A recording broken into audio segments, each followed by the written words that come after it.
In the spring, as most everybody else did, we, with very little notice during spring break, of course, had to put everything online. And the students, as well as the faculty, I think, really stepped up to the challenge and tried to support each other. And we managed, I think, to get through reasonably well. In the fall, we did have courses over the summer also. Of course, we also often offer some online courses in the summer. So the summer was completely online as well. The difference in the fall, of course, is that we had all summer to think about it and work on it, even if we weren't paid to work on it and think about it all summer. And we did have this situation in the fall where we tried to open up the campus, but a couple of weeks, a week or two into the semester, we had a number of COVID outbreaks, and the university switched to online, at least at the undergraduate level. And we did do a survey of our students recently. We got responses from about 20% of our students that were distributed between undergraduate, masters, and PhD. Since we asked all of our students to complete the survey, there probably was a bit of a self-selection bias, because people who were unhappy in some regard were more likely to respond. But out of that 20%, we did learn that there are a number of students that have challenges. For example, there was only about 13% of those students felt like the instructors had sufficiently compensated for the additional difficulties of the online.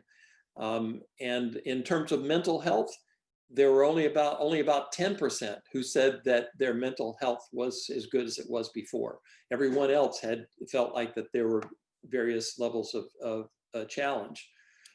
And similarly, in terms of research productivity, for graduate students in particular, about 28% felt like it was about the same, but more like 55% felt like that they were less productive. And another thing that was significant was that we asked our RAs and TAs, since they're kind of on the front line of interacting with students, how do they feel about whether you're being asked to do things that are unsafe, or you're being sufficiently consulted? And about 15% of those said that they felt like there had been situations that they didn't feel safe with. So even if it's 90% of 20%, it's a significant fraction of students that are having some challenges as a result of COVID.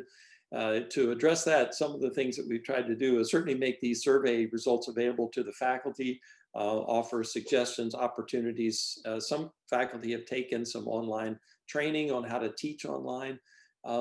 But it's yet to be seen.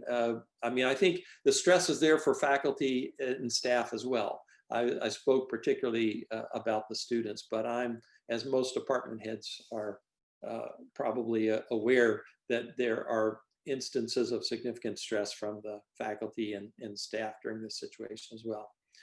So that's kind of where we are with this. We are trying to provide this feedback back to the faculty, provide tools, and we'll just have to see whether we're able to significantly move that needle in the spring for the students or not.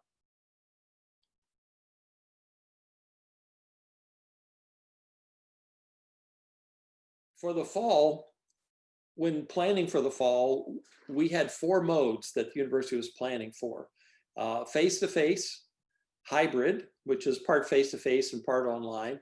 And we had 2 versions of online. We had online synchronous and online asynchronous. Online synchronous meant that there was a time when the students and faculty were on live talking to each other. And the asynchronous, of course, is when all the materials were recorded, and there was no set particular real-time interactions. In the fall, we had, or this fall, I guess particularly after we went online, there are no undergraduate classes that are face-to-face or hybrid any longer. And we had about 86% were online synchronous, or online synchronous, and about 14% were online asynchronous.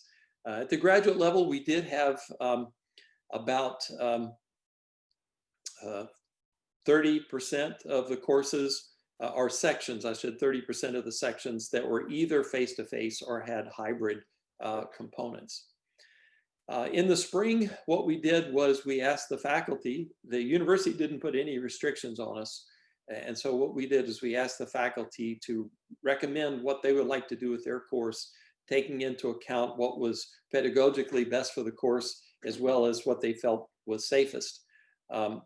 And as a result, for the spring, we're planning about 5% face-to-face, 5% hybrid, about 87% online sync, and about 3% online asynchronous. Now, there's some question in our minds about what, when people say they have its online sync, it may just be that they've scheduled a time where they can give exams and everybody's in that time slot, and a significant part of the course may still be asynchronous. But that's what we're looking at for the spring. In the graduate level, we have 1 face-to-face, 5 hybrid, 2% face-to-face, 10% hybrid, about 83% online sync, and 4% online async. And so that's what we're going to look at for the spring.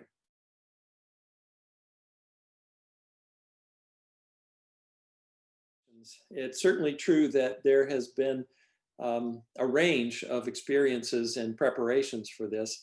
There are some universities, like our friends at Arizona State, who already had complete online programs. And I think that they had a lot of problems already and challenges figured out that many of the rest of us were still had to sort through. And there are some of us who have had online courses. We have all of our master's degrees are online, and we offer some of our courses, undergraduate courses, online to other universities, at least within the state. And then there are institutions which I'm sure had been primarily face-to-face and had little or no experience with online. So, but it put us all, as you point out, it put us all sort of on the same playing field, that we all suddenly had to figure out how to be completely online, at least for the spring, and then to develop abilities and techniques for offering labs and teamwork and assignments remotely.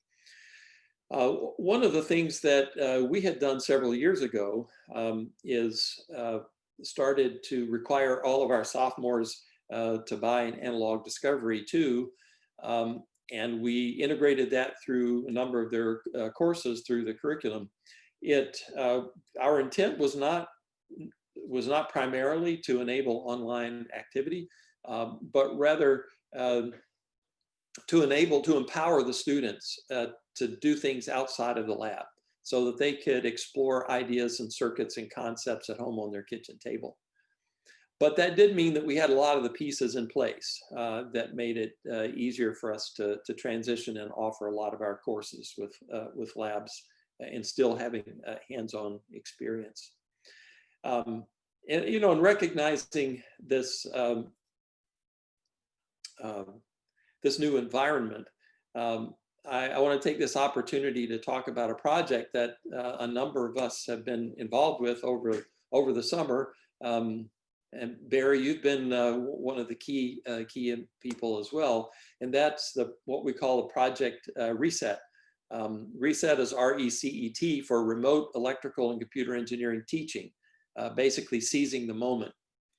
And the idea behind this was to, as you observed, that even though online teaching and compatible techniques have been around for years, across the board, they had not been widely employed. And so we suddenly found ourselves in a situation where there was intense interest to try to adopt the best practice across this space. And so the idea was, can we seize the opportunity, this urgent need, to collect some best practices, disseminate best practices, maybe find some holes in what's available, and try to create some new labs and experiences that would more completely cover the need of an ECE lab. Ideally, this activity would cover the whole ECE curriculum, but to make it practical, we decided to initially focus on introductory circuits, analog and digital circuits, because that's where we have this inexpensive student-owned hardware, like the Analog Discovery 2. But in addition to collecting and disseminating this, we also wanted to get industry input. And so Analog Devices was an active participant, and we hope to expand this to involve ECEDHA's corporate members. And of course, shared repositories like this have been created before, and probably the success has not been overwhelming, because all of us faculty like to sort of redo it ourselves.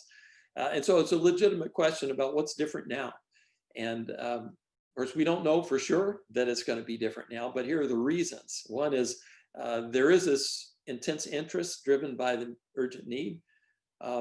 And the timing is right because of the availability of this hardware, inexpensive hardware, and the involvement of ECEDHA as a respected neutral party, with a philosophy of Creative Commons licensing and minimum branding of materials. We might be hesitant to wholesale adapt a bunch of materials that have one of our competing universities, branding all over it. But if it's something mediated by ECEDHA with a Creative Commons licensing, then we think that this may be a unique situation. And there is a pilot website. We're seeking NSF support for this. There is a pilot website on the ECEDHA webpage that has links to resources that we've started to collect in terms of online labs. And my anticipation is that certainly in the spring, there will be still a significant amount of online activity. But even after the COVID situation resolves, the fact that we've all gained some significant facility and how to do this remote collaboration and online and hands-on, I think will mean that student-owned equipment will be integrated much more extensively. And there will be a lot of things that we've discovered we can do just as well, if not better, remotely, that will continue. One of the things that was just mentioned to me recently was that the industrial sponsors of our senior design projects, like the Zoom interaction with the student groups, because it's more efficient for them. They don't have to take the time to travel to campus.